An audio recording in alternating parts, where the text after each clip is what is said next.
วัสดีครับ สวัสดีค่ะ Welcome to ThaiPBS English News Service. I'm Rungtip Chonapalai. And I'm Subhajon Klinsuwan. We could officially say that Bangkok has passed the worst floods. However, the flood, Dr. Rungtip, still remains in 5 provinces, namely some areas in Ayutthaya, Lopburi, Nakhon Pathom, Pathum Thani, and Nonthaburi. The president of the Strategic Committee for Water Resources Management pointed out that the main factor that allowed the flood to cause such disruption was the lack of unity and preparation. Right. 2.2 million people remain facing problems directly related to the floods, and 752 actually lost their lives in this past floods that just went by, and a further 60 provinces are still trying to recover as we speak. Nakhon Pathom and several other provinces still contain areas which are underwater. Whilst trying their best to drain the water away, locals and government agencies say some areas will take until late January to return to normal. The latest move of the Water Management Committee is to draft a law which will allow the government to borrow a big chunk of the proposed 350 billion baht restoration budget from domestic financial institutions. The draft will have to go through Parliament, and it may take up to 2 months to release the cash. If the law passes and the cash is in hand, the government and the Water Resources Committee will have only 3 months or maybe less before the rainy season comes around again. However, another 12 billion baht was approved previously by the cabinet to kick off the short-term flood prevention projects, which include building dikes, digging waterways, fixing flood-torn roads, installing more water pumps, and so on. The so-called floodway, which will help resolve the flooding situation in the long term, is still only at the blueprint stage. A dispute between the national government and local administrative bodies was clearly apparent, not to mention allegations of corruption over the water mismanagement spending, which could lead to political instability and inevitably have a direct effect on the direction of Thailand's flood prevention plans for 2012. Without any doubt, if you pick up a newspaper tomorrow morning and you go to the section where it says the top 10 news of 2011, of course there will be stories about the massive floods, indeed. The top charts, yes. Of course, yeah. But yes, Khun and the floods put Thailand on the world stage, despite not having a clear and concise figure of the losses due to the inundation. The World Bank estimates that this disaster will rank as the world's 4th costliest disaster, surpassed only by the 2011 earthquake and tsunami in Japan. Right, as well as the 1995 Kobe earthquake and Hurricane Katrina back in the States in 2005. And now Khun Darin Klongakara will take you back in time to see the cause and the effects of the floods. Thank you, Khun Rungtip and Khun Subhajon. There are many factors indeed if we talk about the cause of Thailand's worst flood in living memories. One major factor we cannot forget to mention is global warming, which messes up all the natural cycles, not only in this region, but in many areas around the world. In Thailand's case, the annual rains came much earlier than expected this year. As foreigners familiar with the climate here would know, the rainy season starts around mid-year.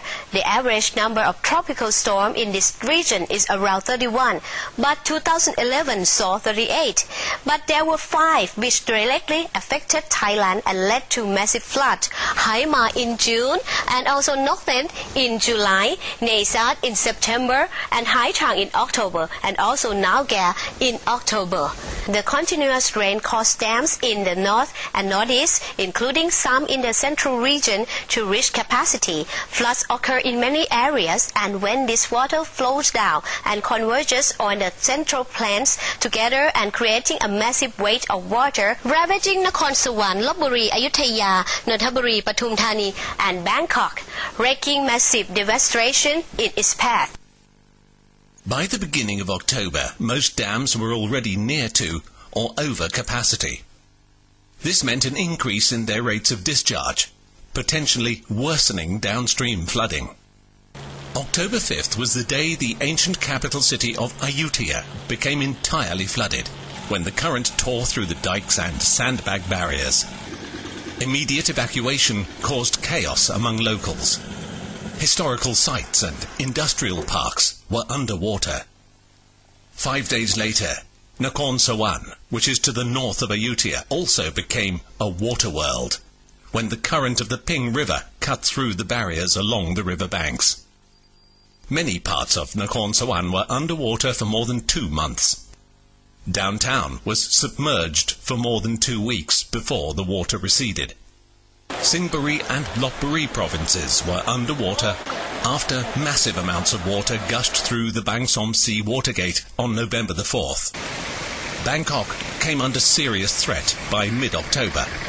In Pathum Thani, to the north of the capital, continuous efforts to reinforce and repair sandbag flood walls were underway to prevent the Chao Phraya River and Rangsit Canal from overflowing into Bangkok.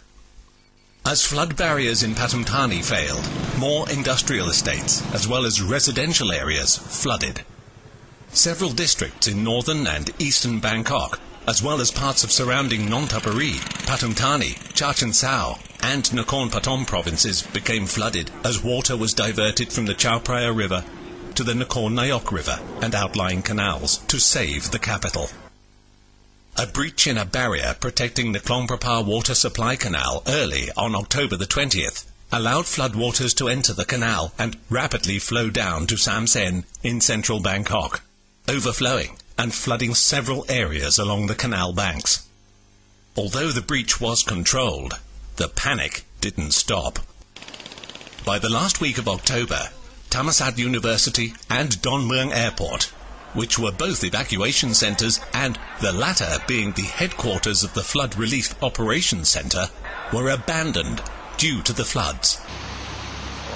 By mid-November, 36 out of 50 Bangkok districts were underwater.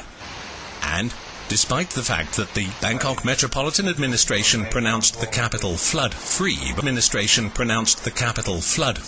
before Christmas, the Ministry of Finance predicted that the economy will grow only by 1.1% by this year, mainly because factories closure caused by the floods. This news comes as the business sector is calling for the government to restore confidence immediately and to have a long-term water management. The floods striking the industrial zones of Thailand affected the global supply chain. For many industries, particularly badly affected was the automotive industry, as Thailand as one of the largest suppliers to the sector of parts and fully assembled vehicles. The committee chairman of Toshiba Thailand and the Bangkradi Industrial Company, Gopkan Wattanarangkoon, says the problems in the sector must be solved immediately. If they cannot get back to the market on time, they will lose their customers, and suppliers will switch to do business with other suppliers permanently. It is very dangerous if business finally recovers only to find that there is no one else to do business with. All the factories and their head offices are asking what will happen next year. It is important to improve the confidence of other countries that this will not happen again. This can be achieved by building the water barriers in Suan Usahakam Bangkadi or Bangkadi Industrial Park by August 2012. Sawani Thairungrod, the Deputy Dean of the University of Thai Chamber of Commerce, says that the survey result from its 29th annual meeting shows that 77.3% of the business sector support investment in the water protection system because they think it's a priority, while 20% are unsure and 2% think it isn't worth the money. 75% think that the investment should be spent on the water drainage system first. 64.6% thinks that the investment should be spent on water shortage for agricultural use, and 45.6% on base water transportation. Phongsak Asgun, the chairman of the Thai Chamber of Commerce and Board of Trade of Thailand, met with Kitirat Naranong, the Deputy Prime Minister and the Minister of Ministry of Commerce. The three main issues were fighting corruption, the differences in society, the economy and economic strategy after flood crisis, particularly the construction of a new waterway and city planning. Earlier this week, the Cabinet approved a setting up of a 50 billion baht reinsurance fund, as well as the allocation of 350 billion baht for long-term water management projects. Meanwhile, the Bank of Thailand was ordered to amend the Bank of Thailand Act to pave way for a soft loan extension. The Ministry of Finance predicts that economic growth this year will be only 1.1% due to the floods. Especially badly hit were factories in central Thailand, which spent months under water, disruption production. Domestic spending and exports in November decreased drastically, while consumer confidence index also dropped to the lowest level in 11 years.